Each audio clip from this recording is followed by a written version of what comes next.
Bharatiya Janata party आज तक और रिपब्लिक का कनेक्शन उजागर हो गया है। इन सभी के अकाउंट्स को विदेशों से चलाया जा रहा है। भारतीय जनता पार्टी यानी बीजेपी के अकाउंट को आयरलैंड से चलाया जा रहा है, जबकि वहीं रिपब्लिक और आज तक के ट्विटर हैंडल को अमेरिका से चलाया जा रहा है। ये रिश्ता क्या कहलाता है? जो लोग स्वदेशी होने का ढोल पीटते हैं उनके ऊपर बहुत बड़ा खुलासा किसी और ने नहीं बल्कि ट्विटर ने कर दिया है।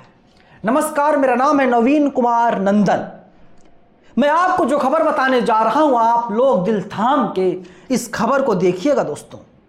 ये 2014 के पहले बहुत बड़ी बड़ी बातें किया करते थे। इनका नाम है गुरुदेव श्री श्री रविशंकर। महंगाई पर ढोल पीटते थे, मनमोहन सिंह को घेरते थे, लेकिन जब से नरेंद्र मोदी प्रधानमंत्री बने हैं तब से रविशंकर के मुंह पर टेप चिपक गया है। ये बोलने के लिए तैयार नहीं है डीजल और गैस सिलेंडर के दाम किस हिसाब से आसमान छू रहे हैं। बड़ा खुलासा हुआ है। मोहम्मद जुबैर ने बाकायदा ट्वीट किया है। देखिए जरा, गुरुदेव रविशंकर नॉर्थ अमेरिका से इनके अकाउंट को चलाया जा रहा है। Account based in north America. ये लोग भारत का गुणगान करते हैं, करना भी चाहिए, लेकिन ये रिश्ता है ये क्या कहलाता है? फहरिस्त यही नहीं रुकती। ये आज तक जो चैनल है जिसकी एंकराइन मैडम अंजना कश्यप धर्मेंद्र को जीते जी मार देती हैं, उस आज तक का ट्विटर अकाउंट बेस्ड कहां से है? अमेरिका से है। अब आप बताइए। चलिए दानिश कनेरिया की बात कर लेते हैं। इनके ऊपर गंभीर इल्जाम है। इनका अकाउंट भारत बेस है यानी इंडिया बेस है। वसीम अकरम त्यागी लंबा चौड़ा चिट्ठा लिख रहे हैं। यह पाकिस्तानी मैच फिक्सर दानिश कनेरिया का हैंडल है। इस हैंडल से भाजपा की शान में कसीदे गढ़े जाते रहे हैं। मुसलमानों के खिलाफ नफरत फैलाई जाती रही है। मुसलमानों के घरों पर चलने वाले बुलडोजर पर ठहाका लगाया जाता रहा है। अब इसकी लोकेशन देखिए। यह अकाउंट इंडिया से संचालित हो रहा है। अब आप बताइए नरेंद्र मोदी जी, ये क्या चल रहा है सब कुछ आपके नाक के नीचे? चलिए, भारतीय जनता पार्टी की विचारधारा से ताल्लुक रखने वाले एनडीटीवी के पत्रकार अखिलेश शर्मा क्या कहते हैं? भारतीयों के नामों से चलने वाले और नफरत फैलाने वाले कई एक्स अकाउंट पाकिस्तानी और बांग्लादेशियों के पाए गए। यह बताता है कि किस तरह सुनियोजित षड्यंत्र के तहत भारत में नफरत फैलाई जा रही है। अब आप बताइए, भारतीय जनता पार्टी बीजेपी का जो गुजरात का हैंडल है वो आयरलैंड बेस्ड है। क्या है इसके क्या मायने समझे जाएं? इसके क्या मायने निकाले जाएं? बताइए ना जरा अखिलेश शर्मा जी। भारतीय होने का हम लोग दम भरते हैं, लेकिन सच्चाई क्या है? वो जो ढोल थी वो फूट गई है। प्रियंका भारती ने लंबा चौड़ा पोस्ट कर दिया। ये कहती हैं, क्या बीजेपी गुजरात का अकाउंट आयरलैंड से चलाया जाता है? आज़ादी से पहले ही इनके पितृ संगठन महारानी विक्टोरिया के पहले से चलती थी। महामानव तो गुजरात के भी नहीं हुए। अब भक्त कह रहे हैं कि वीपीएन वाला चक्कर है। इनका वीपीएन आज़ादी से पहले विक्टोरिया पैलेस वाला होता था, अब आयरलैंड वाला। मतलब भारतीय जनता पार्टी बहुत बुरे फंस गई है। और इसीलिए बोल रहा हूं कि आज तक भाजपा और रिपब्लिक का कनेक्शन उजागर हो चुका है दोस्तों। और अब देखिए, योगी आदित्यनाथ जी का एक बयान है। बयान को पहले सुना जाए। दुनिया के लोग आते हैं, दुनिया के एम्बेसडर आते हैं, हाई कमिश्नर्स आते हैं। वे हम लोगों से पूछते हैं कि क्या राष्ट्रीय स्वयंसेवक संघ से आप लोगों का जुड़ाव है? हम लोग कहते हैं हाँ, हम लोगों ने राष्ट्रीय स्वयंसेवक संघ में एक स्वयंसेवक के रूप में काम किया है। कहा इतना बड़ा संगठन कैसे हो गया? इसकी फंडिंग का पैटर्न क्या है? हमने कहा फंडिंग पैटर्न नहीं है, ये कोई ओपेक के देश यहां पैसा नहीं देते, यहां कोई इंटरनेशनल चर्च पैसा नहीं देता, यहां समाज के सहयोग से संगठन खड़ा हो रहा है और समाज के संगठन के लिए, समाज के लिए ही अपने आप को समर्पित भाव के साथ कार्य करता है और हर एक क्षेत्र में काम कर रहा है। योगी आदित्यनाथ जी साफ तौर पर ये कह रहे हैं कि आरएसएस को ओपेक, देश इंटरनेशनल चर्च फंड नहीं देता, बल्कि समाज के सहयोग से चलता है। अब आप लोग कमेंट बॉक्स में बताइए ईमानदारी के साथ, अगर आप लोग भारतीय हैं, भारत से प्यार करते हैं, भारतीय होने पर गर्व है, तो आपने अब तक कितना रुपया आरएसएस को दिया, कितना डोनेशन दिया, बताइएगा जरूर ईमानदारी से। और कहा जा रहा है कि योगी आदित्यनाथ जी बोल रहे हैं कि जो है आरएसएस को समाज के लोग चंदा देते हैं। ये जो महल बनाया गया है दिल्ली में, ये महल किसके पैसों से बना है? समाज के कितने लोगों ने चंदा दिया, कौन बताएगा?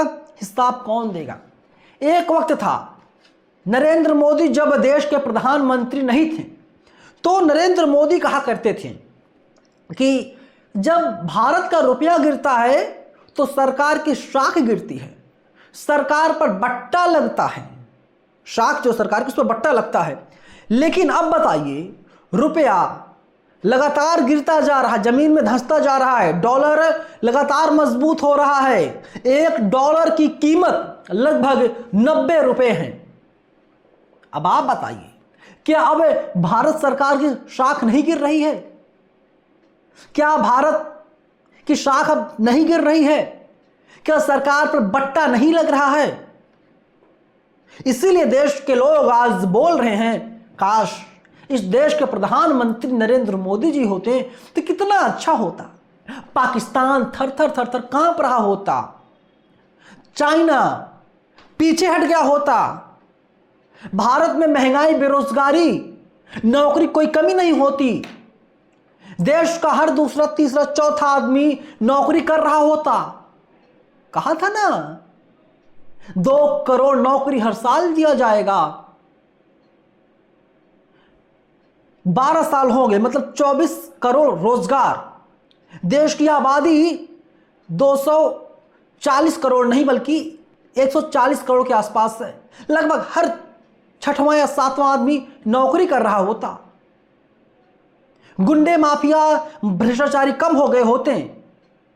इस देश का दुर्भाग्य दोस्तों कि जो लोकतंत्र का सबसे बड़ा मंदिर है, जिसे लोकसभा कहा जाता है, हर तीसरा चौथा पांचवा वहां पर बैठा हुआ आदमी दागदार है, गंभीर आरोप है। बिहार में भाजपा की सरकार तो बन गई, एनडीए की सरकार बन गई, गृह मंत्री किसको बनाया गया पता है आपको? सम्राट चौधरी को। जो आदमी, जो गृह मंत्री जेल गया हो हत्या के मामले में, जिसके ऊपर हत्या का इल्जाम लगा हो, वो आदमी आज बोल रहा है, सम्राट चौधरी बोल रहे हैं कि अपराधी, गुंडे, मवाली ये लोग बिहार को छोड़ दें। ठीक उसी प्रकार से जैसे योगी आदित्यनाथ ने कहा था, गुंडे, अपराधी, मवाली, बवाली के लिए उत्तर प्रदेश में कोई जगह नहीं है। जो आदमी खुद गृह मंत्री बन करके बैठा हुआ है, उस आदमी के ऊपर हत्या के आरोप हो और हत्या के आरोप में वो आदमी और गृह मंत्री जेल जा चुका हो। यह है इस देश की सच्चाई दोस्तों। योगी आदित्यनाथ जी जब उत्तर प्रदेश के मुख्यमंत्री बने तो बाकायदा एक कैबिनेट की बैठक बुलाई गई, मीटिंग ली गई और उसमें कहा गया कि राजनीतिक या गैर राजनीतिक जो भी मुकदमे योगी आदित्यनाथ जी के ऊपर है, उन सभी मुकदमों को वापस ले लिया जाए, हटा दिया जाए, मतलब एकदम साफ हो जाए, क्लीन हो जाए। जैसे शीशा हमें आर पार दिखाई देता है, वैसे योगी जी आर पार दिखाई देने लगे। आप घबराइए मत, अगर सम्राट चौधरी जी अपने ऊपर लगे आरोपों को हटा लेते हैं तो कोई बहुत बड़ी बात नहीं होगी। इसीलिए तो बनाए गए हैं। अजीत पवार को जानते हैं आप लोग? अजीत पवार के ऊपर क्या क्या आरोप मोदी जी ने नहीं लगाया। 70,000 करोड़ का घोटाला कर लिया, चक्की पिसिंग की बात हो रही थी। वही अजीत पवार जब भाजपा से समझौता कर लेते हैं तो मंत्री बनाए जाते हैं, डिप्टी सीएम तक बना दिए जाते हैं और सारे दाग धुल जाते हैं। वही हेमंत शर्मा जो आजकल असम के मुख्यमंत्री बनकर बैठे हुए हैं, जब कांग्रेस में थे तो ये नरेंद्र मोदी क्या क्या बोलते थे उनके लिए, उनके खिलाफ। भाजपा में आ गए, भाजपा ने मुख्यमंत्री बना दिया। जेल गए क्या हेमंता? नहीं गए ना। यही सच्चाई दोस्तों इस देश की। भाजपा में आओ, अपने दामन को साफ कर लो। भाजपा का अकाउंट जो है गुजरात का, वो आयरलैंड बेस्ड है, आयरलैंड चल रहा है, लेकिन बोलने वाला कोई नहीं है। इसलिए कह रहा हूं कि कनेक्शन उजागर हो गया भाजपा आज तक और तमाम चैनलों का। आयरलैंड से चल रहा है, अमेरिका चल रहा है, यही तो है। मोदी जी, आपके शब्दों में बोलूं तो हिपोक्रेसी की भी एक सीमा होती है। आप लोग कमेंट बॉक्स में अपनी राय जरूर दीजिएगा। धन्यवाद।